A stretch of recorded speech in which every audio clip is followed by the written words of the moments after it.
Hit Radio, l'essentiel de l'actualité. Ghislain Cougon. Partenariat Union Européenne-Cameroun, le portefeuille est évalué à 1500 milliards de francs CFA. L'information est du chef de la délégation de l'Union Européenne, Hans-Peter Schadek, à la suite d'une évaluation. Ce portefeuille correspond à 151 projets en cours d'exécution. Évoquant quelques chiffres et faits, Hans-Peter Schadek souligne que l'Union Européenne a soutenu la réalisation de l'étude sur l'impact de la politique de pesage routier.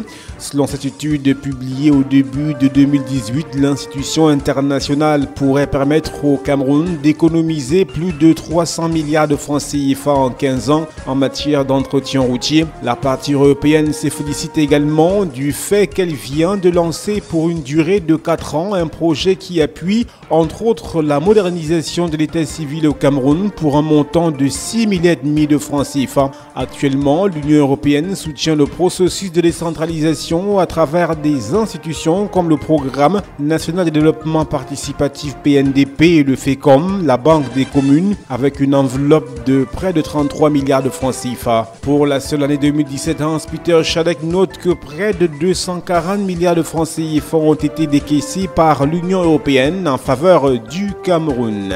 Le Fonds monétaire international FMI et le Cameroun d'accord sur les mesures économiques permettant un décaissement de 78,8 millions de dollars dans le cadre de la FEC. C'est qu'une équipe du Fonds monétaire international dirigée par Corinne Delachat a séjourné au Cameroun du 27 avril au 14 mai dernier pour mener entre autres la deuxième revue du programme économique appuyé par la facilité élargie du crédit FEC qui a été approuvée en juin 2017. Selon Corinne Delachat, l'équipe des services du FMI a conclu avec les autorités camerounaises un accord qui concerne les mesures de politique économique et financière qui pourraient conduire à l'approbation de la deuxième revue de leur programme triennal au titre de la FEC.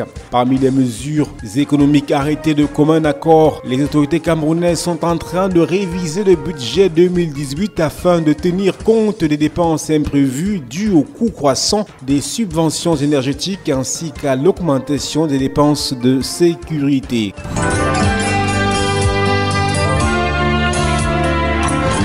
L'actualité internationale. Les Burundais ont sans surprise largement approuvé par référendum une réforme de la Constitution qui pourrait permettre au président Pierre Nkurunziza de rester en poste jusqu'en 2034. Selon les résultats provisoires annoncés lundi dernier, ces résultats avaient été par avance dénoncés par l'opposition qui estime que le référendum s'est tenu dans un climat de peur et a été marqué par des fraudes. La nouvelle constitution permet au chef de l'État au pouvoir depuis 2005 de briguer 2 mandats de 7 ans à partir de 2020. Il n'a pas encore formellement annoncé qu'il se représenterait, mais cela ne fait pas l'ombre d'un doute. Lors de sa réélection en juillet 2015, il avait promis que ce serait son dernier mandat, mais en décembre 2016, il avait annoncé qu'il pourrait se représenter pour un 4e mandat en 2020 si le peuple le demandait. Les États-Unis ont menacé l'Iran de sanctions les plus fortes de l'histoire si Téhéran ne se plie pas à leurs conditions draconiennes pour conclure un nouvel accord beaucoup plus vaste après le retrait américain controversé du texte sur le nucléaire iranien. Téhéran n'a pas tardé à réagir. Le secrétaire d'État américain présentait lundi dernier à Washington sa stratégie pour l'Iran. Il a évoqué une pression financière sans précédent sur le régime iranien avec les sanctions les plus fortes de l'histoire. Les récentes annonces ne sont qu'un début, selon Mike Pompeo, qui estime que le poids des sanctions américaines finira par contraindre la République islamique à faire un choix, sauver son économie ou continuer à se battre à l'étranger. Le chef de la diplomatie américaine a posé 12 conditions pour un allègement de ces sanctions. Pour Téhéran, les États-Unis ne peuvent pas décider seuls. Hors de question donc pour Téhéran d'accepter les conditions fixées par Washington.